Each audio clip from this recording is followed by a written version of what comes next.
Previously on CCTV. So what? You bought a pair of shoes. It's so petty. If you're dealing with children and money, that's when it gets kind of fun. This is one of the best songs of all time. They got someone who was tall and someone who was short. I don't think people really realize how epic that is. Viewer discretion is advised. Your fave will be criticized. So the new member, Farrah, who had been in the group around 6 months by that point, left Destiny's Child. There are some conflicting reports about exactly what happened, depending on whose side you're listening to, but general consensus seems to be that Farrah did not like the way she was being treated by Matthew. And it all reached a boiling point when, after missing a few events due to an extreme bout with an illness and needing to recover in the hospital, she was not met with any concern from management, and she claims that Matthew told her, as long as Beyoncé's here, there will be a Destiny's Child. So according to the members, Farrah also was not handling the stress of touring very well, and she did not have the same work ethic as the other members. And they claim that one day, Farrah just didn't show up. But Farrah has since noted that she was ill and no one even told her the next flight schedule. So even if she wanted to show up, she wouldn't have known where to go. So the remaining members, Beyoncé, Kelly, and Michelle, decided to remain as a trio, though Farrah's vocals would remain on a couple of the tracks on the upcoming third album. I get the whole Beyonce's here, so we don't need you thing, but dang, that really shows you the kind of like MO that he was operating under, right? So when you think about, or when anyone, like especially the Black community, you think about like the makeup of a lot of girl groups, there aren't a lot of like dark-skinned, brown-skinned women.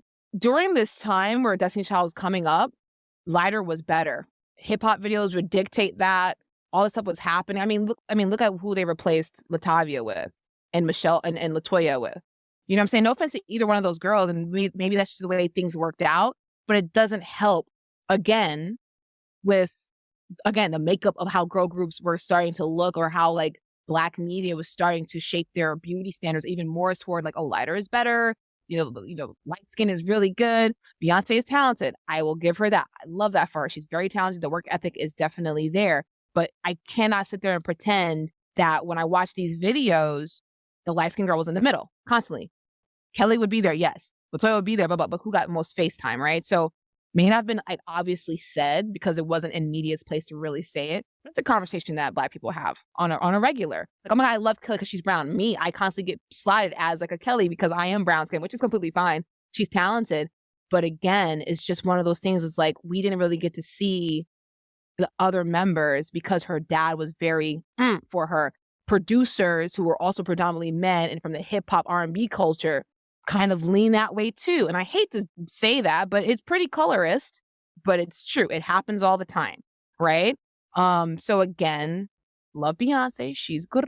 She's very talented, but her father's obvious bias with her for being a child, and then the industry's obvious bias as well, I think played a part into all of this bullcrap that was happening. And I feel so bad for the members I love, even Farrah. Even Farrah, I feel really bad for her because she didn't deserve to get treated like replaceable.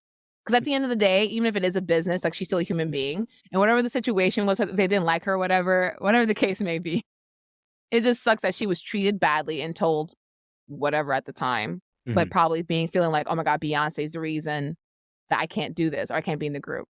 You know, they may not say it, but they're like, oh, well, he's focusing on protecting his daughter. Like, again, he'll never be like, even if Beyonce was the problem, say, Beyonce, you need to take a little break, you know? But no problem dropping off Farrah when she's sick and telling her to go home without her luggage, right? So between the colorism and then the obvious like push from her parents, I feel like this group's face has changed so much, but kept her in the center for like obvious reasons because she's talented, but also more like nuanced reasons like what I mentioned, which is why I kind of brought it up. But again, shout out to Michelle and Farrah for like sliding in there, but it sucks that it kind of seems like Destiny has only one favorite child in that sense. Yeah. You know, so I'll get off my soapbox now, but yeah, feel free to drag me in the comments or wherever. But that's just my kind of like my last thing I'm going to say about that. Just kind of. So so Farrah is more light skinned. Do you think that was actually, so I've actually read some comments and I don't know how prevalent these comments are, but that Farrah actually, because she was light skinned, she looked a little too similar to Beyonce. I'm in tears. And they felt that, no, I'm serious. I was reading that like on the I think it was in Jump and Video comments. But I don't know what you think of that. You know what? Just kind of going back to the colorism thing. Yeah. The light skin, the light eyes, the hairstyle. Granted, she is shorter. I don't think they look exactly alike. But again, if you look at like a rapper's favorite kind of girl, it's either like their kind of phenotype, unfortunately. But yeah, that's hilarious. I mean, she replaced Latavia for a reason, and then she got thrown out. I would hate for that to be the reason. Like, oh, you look too much like my tall. Well, I don't think it's a reason. I think it's just a factor where they're kind of like, you know? Sorry, a fact. That's hilarious. I didn't think about that. But I mean, when they did the Jump and Jumpin' video and they went to her on the bed, I did think that she was Beyonce for a second. Mm-hmm. For a second. But nothing like, oh my God, now that you say it. But like, no, I didn't think, oh, wow. So Matthew was definitely the biggest factor, probably the main factor of why she was kicked out. And it's kind of terrible that she was sick and they were just like, if you can't make this flight, you're out. You know, like we don't care that you were in the hospital. But can we just talk about Farrah's actual like talent for a minute? There is a lot of footage of, you know, her not sounding great. She actually did have a similar airiness to what LaToya had. So vocally, she did kind of take that spot.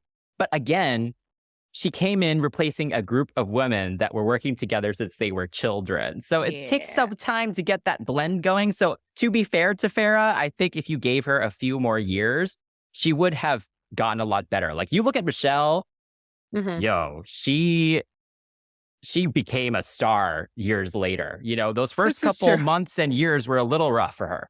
So yeah, I think she was a background singer, she was used to singing with other people. So doing the backgrounds, you're kind of like, here's your notes, sing it. And I think she came from the church too. So you were used to singing like in a group setting. Farrah, I don't think so. You can tell Beyonce wasn't feeling her anyway. Again, like you replaced my best friend and this is what we got. Like I know I chose you to replace her as well because I was there for the auditions and stuff. But I just don't understand why you're so bad still. Like that live performance of them singing together and her going, "This is your note." Like that is like, this is your note. Like that is hilarious. Like you can't, oh my God. And it doesn't mean she's not talented because even me, like I am not great at harmonizing anymore because I haven't sung with a group in so long. But like I have times where I'm like, well, let me put my finger in my ear real quick. Because you jump onto whatever the highest frequency is. You kind of like hop onto whatever that. I've never had someone go, "This is your note" to me, like in mid performance though. Like, no, you're not going to embarrass me. But yes, so Farrah unfortunately was not one of Destiny's favorite children. She had to leave. So following Farrah's departure, the group continued their intense touring and promotional duties, which included touring as the opening act for Christina Aguilera. And the group's first release as a trio in August 2000 was Independent Women Part 1 for the soundtrack of the film Charlie's Angels.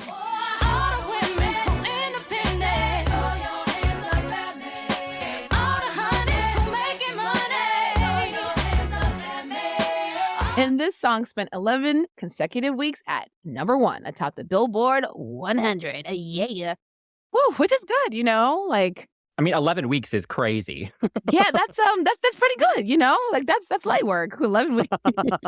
I remember that time. It was huge. It was literally everywhere. Completely inescapable. Yeah, I think because of the movie, it also helped as well. Because that movie was so good. I mean, a reboot. One of the first reboots, I didn't realize it was a reboot as a kid, but I just loved so much. 3 awesome women, and you have now the 3 DC3. The silhouette was just absolutely perfect. The high budget for this video, oh my. I was obsessed with the movie and the song. This song is interesting because it's like, you hear multiple voices that don't belong to some of the members seen in the video, which I think is so interesting because I think about the Farrah's singing, like you said, is not bad, and she was taking LaToya's parts essentially as the top soprano. And I think about how she went to Keely Williams for like this like girl group reunion show like years ago, and she goes, Keely was like, "Why are you here?" She was like, "Because I was part of Destiny's Child. Like, obviously, we sell records." She goes, "They sell records, but technically speaking, her harmonies are on the album and the song." They are. Yes, So they she's are. not technically wrong.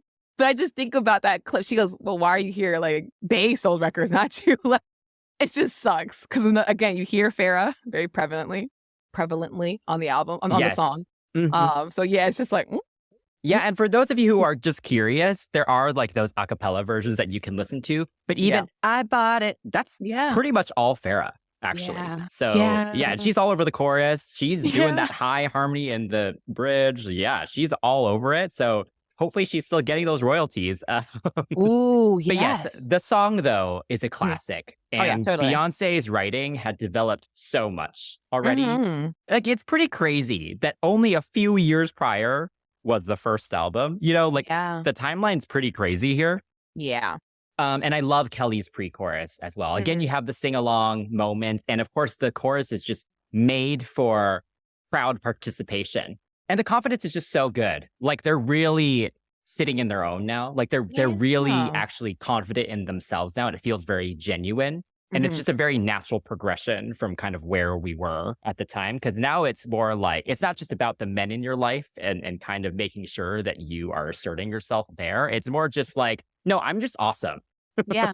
Yeah. So it's an awesome progression to see. Yeah. Yeah. I think Beyonce's writing was not growing. I feel like she's always had it, but she never had an opportunity to write a lot because Latoya like recently had mentioned Beyonce and like gave her props about how her work ethic was always super crazy, and like they would go to the pool and have a good time.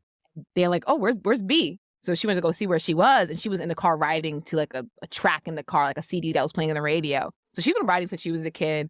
And like 2 years later, she would get like the ASCAP Songwriters Award. So it was impressive to kind of see her at 19, 20, writing this Mhm. kind of song, co-producing, even with Jumpin'. So yeah, definitely showed a lot of promise for sure. So the lead single from the third album, Survivor, was its title track, Survivor. I'm a survivor. I'm not gonna give up. I'm not gonna stop. I'm gonna work harder. I'm a survivor. I'm gonna make it. I will survive. Keep on surviving. Beyoncé wrote the empowering song and was inspired by the media's comparison of the group's changing lineup to the #1 reality TV show at the time, Survivor, during which the cast conspires against each other to vote members off the island that they are living on. And the song and music video were again a huge commercial success and also won awards, including a Grammy and an MTV Video Music Award. LaToya and Latavia also filed a lawsuit again after the track came out, claiming that the lyrics violated their previous agreement that they would not insult each other in public. That's rough. I mean, when you are friends with or dating or whatever your relationship is with a writer, songwriter, everything's copy. Sorry to everyone. Everything's copy at that point. She didn't say anything terrible. She was No. just saying that you're out of my life so much better. You thought we wouldn't sell that. You sold out millions. And I love the performances at this time because she went from like millions to 9 million to 33 million. I'm like, girl, why are you being petty? Like she was like, I love it. well, you know what? It's one of those things where it's like I can understand why Beyonce would get really upset at the time because again, if you think about her work ethic and how everything had like essentially fallen apart with her best friends, another girl was missing. People are looking at you as if you're the reason why, when technically it is your dad who's doing it by proxy because he loves you so much. It's like, so she's like, wait, so 33 million. It's warranted, you know? Yeah, Beyonce really did take the brunt of it. Yeah. For sure at this point. People were like, oh, she must be terrible to work with. Her whole family are awful people. Like these poor ladies that are being screwed over by Beyonce and her family. Like it was really bad at the time. So this was Yeah. a great statement to make for sure. It's so anthemic. It's great. Yes, and honestly, can I just say, I think that's one of my favorite like moments of this time. I remember watching an award show and Chris Rock was like, say my name, say my name. How can I say your name? Because every time I learn a B's name, you kick the bitch out the group. So yeah, when I think about this song, I think about all the moments they've had, like everything, like all of the feelings that they may have had at the time and Mhm. what the song means to people, like even beyond like, you know, all the crap that you go through with your friends or a loved one, like, and then the chorus gets real, the bridge gets really like spiritual. A lot of people look at this as like, I survived cancer, I survived this, survived that. So the song means it transcends its initial meaning. And And shout out to Michelle and that bridge, because since then she became like the bridge queen. Like she was. Yes, this is the first time we've had Michelle get her own verse in a single. Kelly also gets her own special moment as well. So now we're finally in this song, and then on a lot of the album as well, Kelly and Michelle getting real featured moments on the songs, which is great. Beyoncé co-wrote and co-produced almost every song on the album, and again was a huge commercial success, and is also one of the biggest selling girl group albums of all time. And the group would go on to release a few more singles from the project, all of which achieved global commercial success. I love the Survivor album for sure. This is another one that I hammered at the time. That booklet is also quite tattered. I do think, though, it is too long. Like, some of the tracks are a little fillery, like Perfect Man, and then you've got Sexy Daddy, and like there's a little lull. Sexy Daddy. There's a little lull in the middle there. And then you got all the ballads all lumped together at the end as well. So the sequencing also just isn't great. Wasn't. But overall, I like the experimentation throughout it. Like, it's not just like I think with the Writings on the Wall and the first album, they were all very sonically cohesive. Yeah. Like, every song kind of fit with each other. They all kind of had the same vibe to it. This album was a lot more interesting. Like, you get like the weird circusy sounds of the Independent Woman Part 2. Yeah, you get the joyfulness and happy faith. So yeah, it's a solid album, and it fits kind of where they were in their age at the time. They're now really becoming young women, discovering their confidence, but then also mixing it in with, discoveries with, relationships, and kind of being more vulnerable as well. So yeah, I enjoy the album. What do you think? Yeah, I think, as I've mentioned, Happy Face was like a standout, because I was like, what is that? What the heck? But again, it just kind of lends itself to the whole like Beyonce and the group willing to kind of explore different sounds, because it's a little like whimsy, considering what they've done before. It's whimsical. It's bright. And I like that you actually can hear people like different distribution. And I think because Beyonce is the figurehead, essentially. Like, at the end of the day, she's a good businesswoman. People respect her opinion. But when members talk about her, it's always like, her dad pissed me off, but the girl knew what the heck she was doing. So I feel like she may have had a little bit more of a hand in being able to say, no, let her sing it, or let her sing this part, or she'll sound really good here. Or as she's writing this song, oh, Kelly's going to kill this. Oh, Michelle, I know she's going to take this to church. You know what I'm saying? Like, she knows her members, and she didn't just treat them like Farrah. but you could tell that they actually were like, oh, wait, hang on. Like, yeah, I know these girls, and I want to get to know them. Well, Sherry knew Kelly, but, I want to get to know Michelle more. What can she do? And then give her what she's good at, Well, I think it's interesting because if you look at it also from potentially a business side, it could also be a business thing as well. I think they kind of knew they wanted to take a little hiatus after this album, and that they want to kind of get the girls doing some solo stuff. So it's also a good opportunity, right? You have this new lineup that you're promising is the final one. Yes. You give these two other members a little bit more in the song, so people kind of know them a bit better, just to set them up for the solo stuff. So you can kind of see it from that way as well. But we actually haven't given Michelle any flowers up to this point. So I think this is a good moment, because I actually love Michelle's tone. I tend to root for the underdog, and people were really mean to Michelle. They still are sometimes. Yeah. And I'm always defending her because she is brilliant. Her voice is so distinctive. It has such a cool tone to it. And her parts in a lot of the Destiny's Child songs from this point onward are often the best parts. I'm crying. Yeah, I mean, she's the bridge queen. But honestly, I think the reason we weren't really paying attention or like able to give her flowers is because she didn't have a seed yet. Survivor was like the first single that we got like a seed of like something to give her. Like, here's a flower.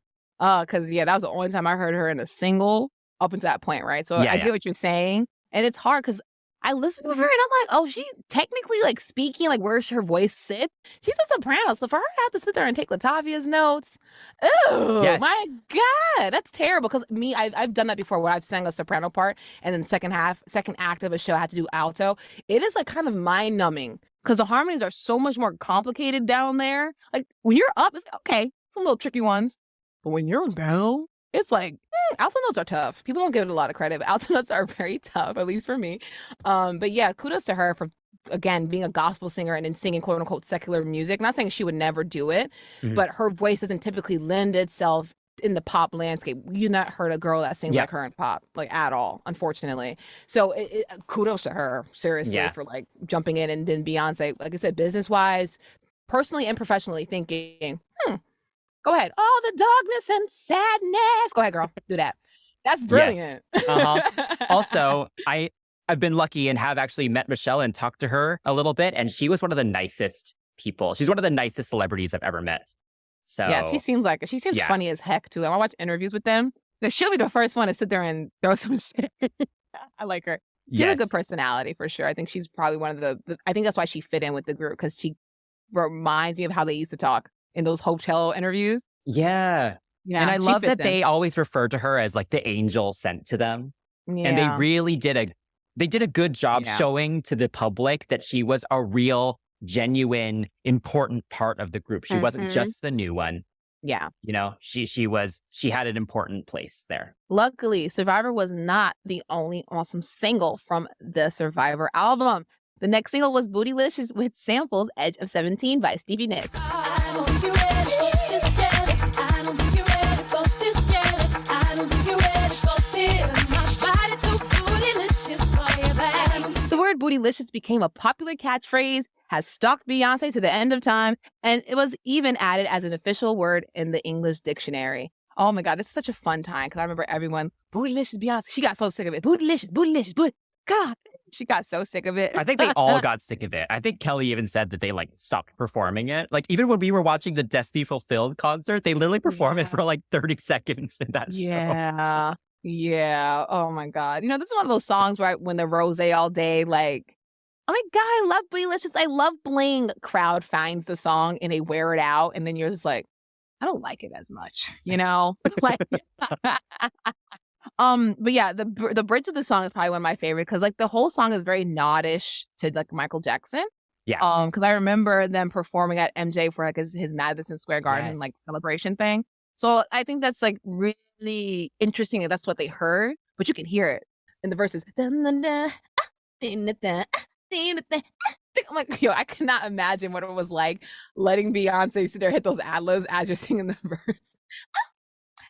Like I'm pretty sure she came after, but it's just so funny to hear that. And then the bridge, this song I enjoy. The remix I like with with Missy because they were both at their peaks at the time. Kelly singing the full verse. Move your body up and down. You got freaking come on, exactly. Like you have Michelle with her part. Like each part of this song is ear candy, and it's so interesting. Like how such a ridiculous song, like quote unquote ridiculous song like this will never get made again in the terms of like actually being good. Like it's silly. It's a silly concept to be booty and delicious and be bootylicious all mixed up, right? But the song is good. Like the top line is really good. The subject matter again is super silly, but the song is like really good. And I love the video. It's them wearing what they want to wearing Tina's designs, which is crazy because way back in the day, they couldn't even walk into showrooms and they would always get no's because they were a black group. And now they're sitting there wearing the shimmer and the glitter and the blah, blah, blah. And then like they become like style icons, you know? Yeah. So it's great. In the video, they have a good sense of humor. You can see how they really are. They're all Southern girls with accents and just mildly hood. But singing a pop song, Stevie's in the video. Like it was all just so much fun to watch. Yeah. So when I was prepping for this episode, I just kind of watched all the music videos in a row. Yeah. And this one stands out in the best way because I think up until this point, they were taking themselves very seriously. And so now you finally get to see them just have a little fun and be a little silly and not try that hard anymore. And I love how bright it is. The hot pink, the hot blue. Like, yeah, everything is just perfect. And I have to shout out the live version that they did on tour with that extra ending. Have you heard that one? You can't handle me. That's so good. Yeah. I'm like, who added that? That's extra. It's I was so like, good. Okay. It's giving Beyonce. I mean, Beyonce live is always super like obnoxious. But again, I think that obnoxiousness that she would have for live performances just add to the experiences. Like what you said, you can't handle me. Dun, dun, dun. You're like, oh, okay. And it makes the song more interesting too. So yeah. Oh my goodness. Such a good song. And it's interesting with this album rollout was doing, because it was like strong song kind of answering the haters, and then a goofy song, and then you get the next single, which is Emotion, featuring a music video that would eventually be parodied by Mad TV in a now like legendary sketch. Heart is just emotions taking me over. Caught up in sorrow, lost in the song. But if you don't come back, come home to me, darling. I love their version of Emotion. It is Yeah. so beautiful. It's up there. If anyone ever does those like best girl group ballad playlists or anything, this needs to be on there. Mm-hmm. And also is a great example of how a cover should be done, right? Like we always talk about like how covers can be really boring if you don't do anything new with it. Yeah. If you listen to the original version of this and then Yeah. Destiny's Child's version, like they really took it to level 10. Like they improved it. They added Yeah. interesting riffs to it. They added Yeah. interesting lyrics to it. Yes. Oh man, it's such a beautiful song and remains one of my favorite Destiny's Child songs, actually. No, it's great. I think I think someone from The Voice, a young lady, I forgot her name, but she's like a ginger lady, but she got really popping because she had done Emotions almost like to the T of how Beyonce's runs are. The runs in this song are the albums are freaking insane. Like I said, Beyonce was extra. Like if you know Beyonce, there's a bunch of videos. If you're like a fan, you've seen the videos where it's like the most ridiculous things, the 10 top ridiculous things, or like when Beyonce's extra days, you know it's a Beyonce song when like it's a joke, right? But she was so extra, and I enjoy it because the Mad TV like rendition of it is hilarious and so accurate. Because when I think of this song, I think about when they covered it with Celine Dion. Beyonce going, hey! Or she's saying these high ass notes, and then Celine's sitting there like, okay, boo, you got it. Yes, you're right. You're right. I love that so much. I'm like, you are into it. She is very dedicated, and she was still like 20 something at the time. I remember when I was background dancing, there's footage of me. I look extra as hell, and it's okay. When you're young, you learn that. So when you get older, it's more refined and like, you know. But golly, I what a love that Celine Dion performance because yes, it's hilarious, but also great. So it is exactly. yes. It's so good, but it's just like, huh? And the Mad TV sketch. Oh my Yeah. gosh. Every time that comes up, like recommended or someone mentions there's something, I have to go watch it because it's so good. Because the music video actually of Emotion is beautiful. I love the way they Yes. did the 3 different screens with like Yes. different stories, sometimes different relationships and stuff like Yeah. that. But this one, oh man. If you've never seen it, please go watch it. Yes, we'll link Deborah it in the Wilson below. is amazing. It's just beyond. Beyonce. Oh man, so the final single from the Survivor album was Nasty Girl, and it was only released in certain countries.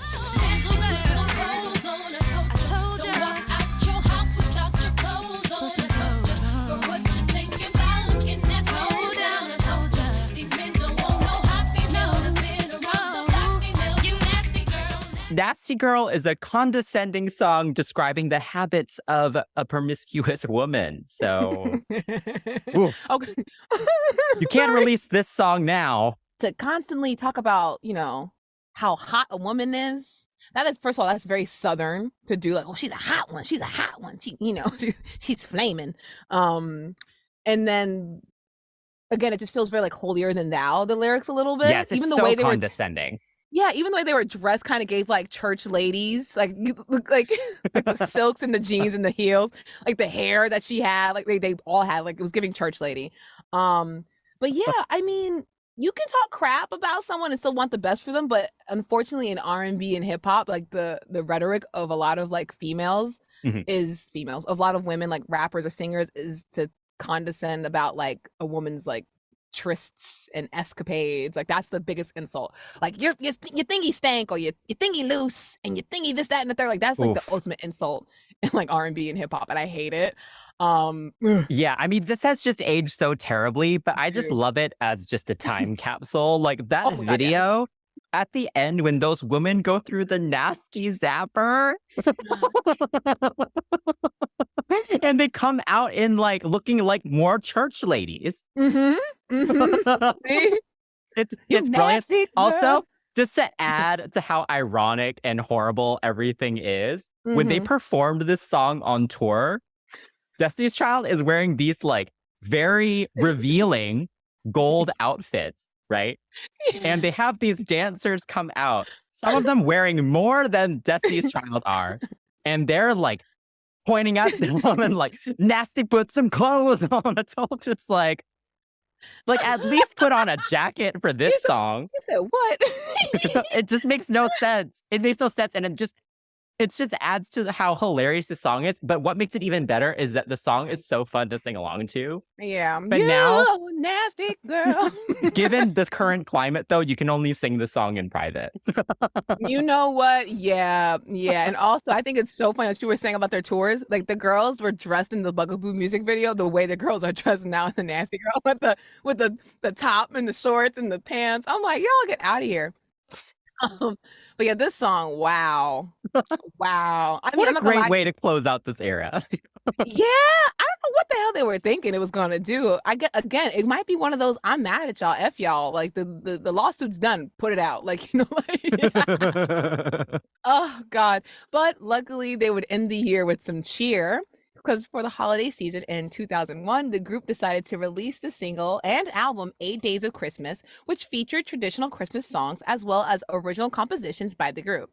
Destiny's Child embarked on a massive world tour to support the Survivor album and released the fantastic This Is The Remix compilation featuring true remixes with different melodies and vocals. And after years of nonstop work for the group, the members decided to take a hiatus. Of course, this was also part of Matthew Knowles' big strategic marketing plan. Doo-doo-doo. Yes. As we were just talking about a little earlier, Mhm. Matthew always knew that Destiny's Child was just step one and that the members could capitalize on that exposure to become stars in their own right. And so during this hiatus, which started in 2002, the members of Destiny's Child pursued solo careers. So we're not going to get like really detailed into it, but we'll just do a really quick rundown, right? So Beyoncé starred in an Austin Powers movie and also released her debut solo album, Dangerously in Love, in 2003. Kelly had a huge hit single with Dilemma, which was done with Nelly, and also starred in the movie Freddy vs. Jason. And then she also released her debut solo album, Simply Deep. Mhm. Then Michelle appeared in Aida on Broadway and also released a gospel album. And Matthew actually partnered with Columbia Records to create the gospel record label specifically for Michelle's release. Mhm. So that's He liked interesting. her. He liked did like her well Michelle. enough. You're not gonna outshine my baby girl, so you know. Oh, dang. Hey,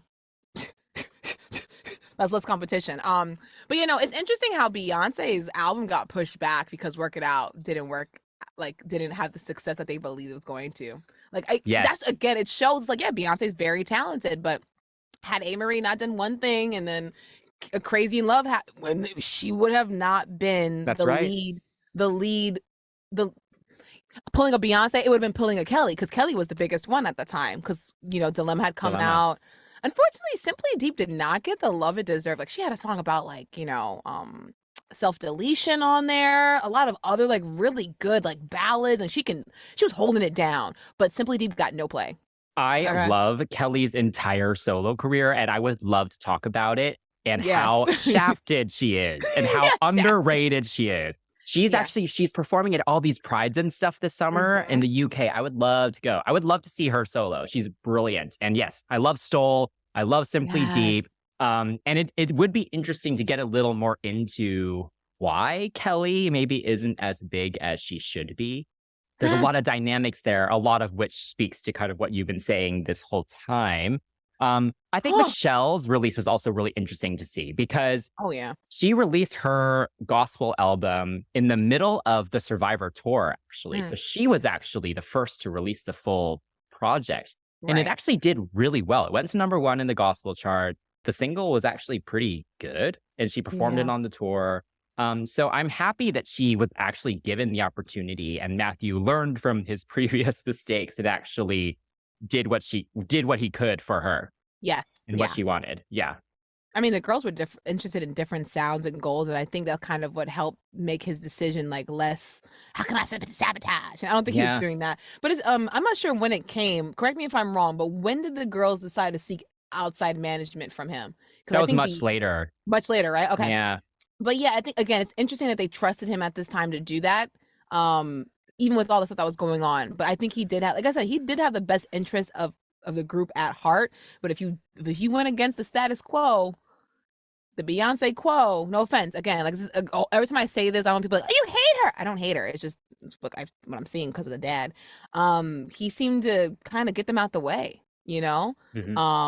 But yeah, I liked Beyonce's "Work It Out" song. I liked it because she's always been very into funk and things like that, so it's not new to her. But it's interesting how no one was really paying attention to it then, because they're like, "Girl, what the hell is this?" Yeah, I kind of remember that time because I think people were excited that she was in Austin Powers, and then that song, that's not what people wanted from her. Yeah, You know, exactly. it's not a sexy song. Yeah, You know, it's very kind of like Tina Turner, like very like energetic, and she was like screaming on it. That's not what people wanted, you know? No, So yeah. Crazy in Love was. So it is Yeah, interesting to see that era, the initial attempt was actually a flop.